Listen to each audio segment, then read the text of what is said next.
కాంగ్రెస్ కొన్నేళ్ల చరిత్ర ఉన్నటువంటి పార్టీ. దేశవ్యాప్తంగా ఉన్నటువంటి ఈ పార్టీ ఢిల్లీ అధిష్టానం వేదికగా దేశమంతా కార్యకలాపాలు కొనసాగుతాయి. ఏళ్ల పాటు దేశాన్ని పాలించిన ఈ పార్టీ ప్రస్తుతం చతికిల పడింది. ఈసారి ఎలాగైనా దేశంలో కాంగ్రెస్ ప్రపంచం సృష్టించాలని అన్ని రాష్ట్రాలపై అధిష్టానం దృష్టి పెట్టి ముందుకు సాగుతుంది. ఈ తరుణంలోనే కాంగ్రెస్ ను పూర్తిగా వడగట్టి గెలుపు గుర్రాలను ఈసారి ఎన్నికల్లో నిలబెట్టాలని వ్యూహం పన్నుతున్నట్టు తెలుస్తుంది. హస్తం నుంచి ఎంతమంది అప్లికేషన్లు పెట్టినా కన్నడ ఫార్ములాను మాత్రం ఫాలో అవుతుంది.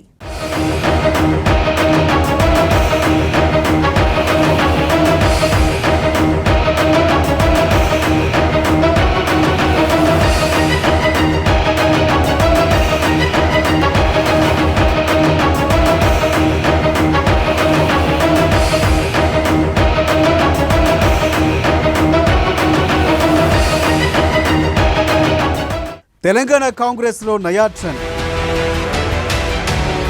కర్ణాటక ఫార్ములా అమలుకు శ్రీకారం. అభ్యర్థులకు అప్లికేషన్ల ఆఫర్లు పెట్టిన అధిష్టానం. రుసుముతో కూడిన ఫామ్ అందజేయాలనే నిర్ణయం. ఓసీ బీసీ వర్గాల వారికి 50,000, ఎస్సీ ఎస్టీలు దివ్యాంగులకు 25,000 రూపాయలు రుసుము. సెప్టెంబర్ 5లోగా అప్లికేషన్ల వడపోత. అభ్యర్థుల డబ్బును పార్టీ కార్యక్రమాలకు వినియోగం.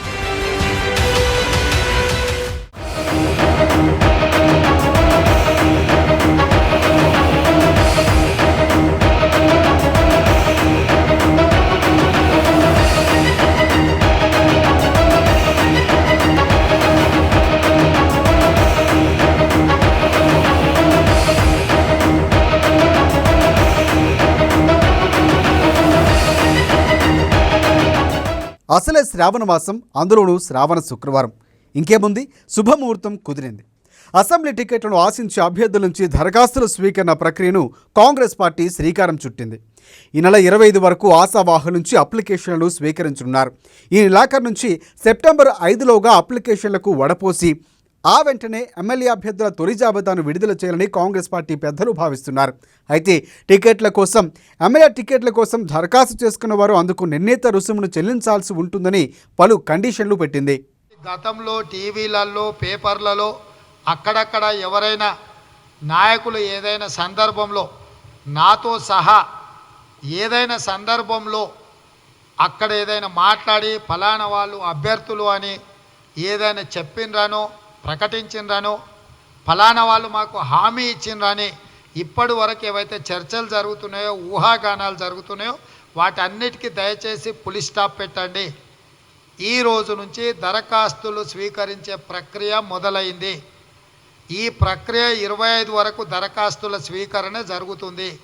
25 తర్వాత ప్రదేశ్ ఎలక్షన్ కమిటీ వీటన్నిటిని కూడా కంపెల్ చేసి నియోజకవర్గాల వారిగా వచ్చిన దరఖాస్తులన్నిటిని కూడా నమోదు చేసి వాటిని ఆల్రెడీ జరుగుతున్న సర్వేలకు వీటిని కూడా సర్వే ఏజెన్సీలకు పంపడం జరుగుతుంది. ఈ మొత్తం దరఖాస్తుల ప్రక్రియను మొత్తం స్టేట్ స్క్రీనింగ్ కమిటీగా నియమించబడ్డ కమిటీకి మేము వాటిని సబ్మిట్ చేయడం జరుగుతుంది. కాబట్టి ఎలాంటి ఊహాగానాలకు తావు లేకుండా పార్టీ అంతర్గత సమావేశాలలో పారదర్శకంగా చర్చించి గెలుపు ప్రాతిపదికన అభ్యర్థులను సెంట్రల్ ఎలక్షన్ కమిటీ నిర్ణయం చేస్తుంది. ఎమ్మెల్యే అభ్యర్థులుగా అప్లై చేసుకున్న వారిలో ఓసీబీసీ వర్గాల వారు 50,000 రూపాయలు, ఎస్సీ ఎస్టీలు దివ్యాంగులు 25,000 రూపాయల రుసుమును చెల్లించి టికెట్ కోసం అప్లై చేయాల్సి ఉంది. ఆషామాషిగా పార్టీ టికెట్ల కోసం దరఖాస్తు పడేసి నాయకుల చుట్టూ తిరుగుతూ ఉండే నాన్ సీరియస్ నేతలను తొలిదశలోనే వడపోత పోయడానికే ఇలా అప్లికేషన్ ఫీజును నిర్ణయించారని తెలుస్తోంది.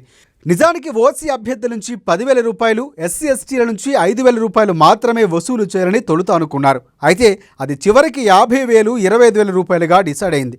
అయితే ఇలా డబ్బు కట్టిన తర్వాత దరఖాస్తుదారుల నుంచి ఒత్తిడి ఎలా ఉంటుందో వేచి చూడాలి.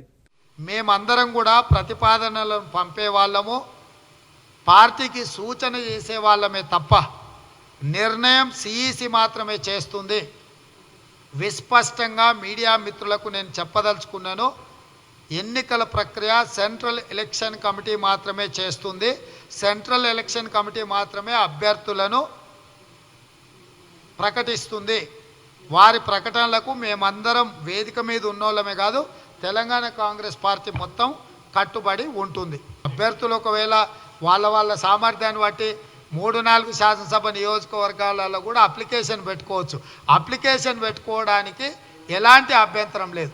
టికెట్ మాత్రం ఒకవేళ ఇవ్వాల్సి వస్తే ఏదో ఒక శాసనసభ నియోజకవర్గాలనే పార్టీ నిర్ణయిస్తుంది. అది కూడా సిఈసి నిర్ణయిస్తుంది.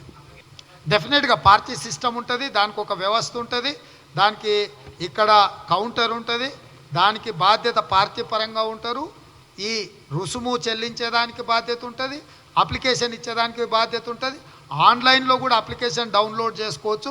ఫిజికల్గా సబ్మిట్ చేసేటప్పుడు మిగతా మొత్తం ప్రొసీజర్ని ఫాలో చేస్తారు.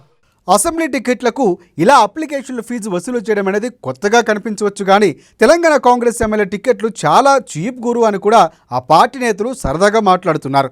కర్ణాటకలో ఘన విజయం సాధించిన తర్వాత తెలంగాణ కాంగ్రెస్ బ్లైండ్గా కన్నడ కాంగ్రెస్ సక్సెస్ ఫార్ములాను ఫాలో అవుతుంది. పార్టీ టికెట్ కోసం అప్లికేషన్లతో పాటు ఫీజును సేకరించడం అనేది అక్కడే జరిగింది. కాకపోతే కన్నడ కాంగ్రెస్ టికెట్ల ధర చాలా ఎక్కువ. అభ్యర్థిత్వం కోసం దరఖాస్తు చేసుకునే వారి ప్రతి ఒక్కరి నుంచి అక్కడ 2 లక్షల రూపాయలు వసూలు చేశారు. ఎస్సీ ఎస్టీ దివ్యాంగులకు 50% కన్సెషన్ కూడా ఇచ్చారు. అలా ఆశావాహుల నుంచి వసూలు చేసిన మొత్తాన్ని పార్టీ కార్యాలయం నిర్మాణానికి, పార్టీ ప్రచార కార్యక్రమాలకు వెచ్చిస్తామని కన్నడ కాంగ్రెస్ పెద్దలు అప్పట్లోనే ప్రకటించారు.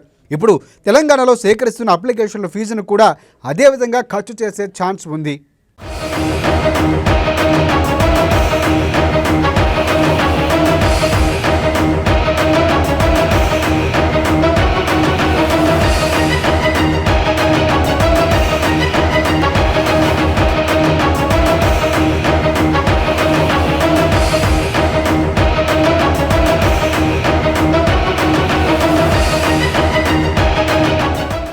ఇదిలా ఉంటే ఫస్ట్ లిస్టుపై తెలంగాణ రాజకీయ పార్టీలన్నీ ఫోకస్ పెట్టాయి.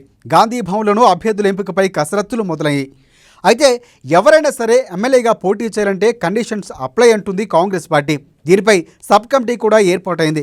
ఈ అసెంబ్లీ ఎన్నికల్లో ప్రతిష్టాత్మకంగా తీసుకున్న తెలంగాణ కాంగ్రెస్ పక్కా ప్లాన్తో ముందుకు వెళుతోంది. వచ్చే నెల మొదటి వారంలో తొలి జాబితాను ప్రకటించేందుకు హస్తం పార్టీ హైకమాండ్ రంగం సిద్ధం చేస్తోంది. అందులో భాగంగానే గాంధీ భవన్ ఎన్నికల కమిటీ స్టీరింగ్ కమిటీ సమావేశం జరిగింది. అభ్యర్థుల ఎంపికకు సంబంధించి కీలక చర్చ జరిగింది.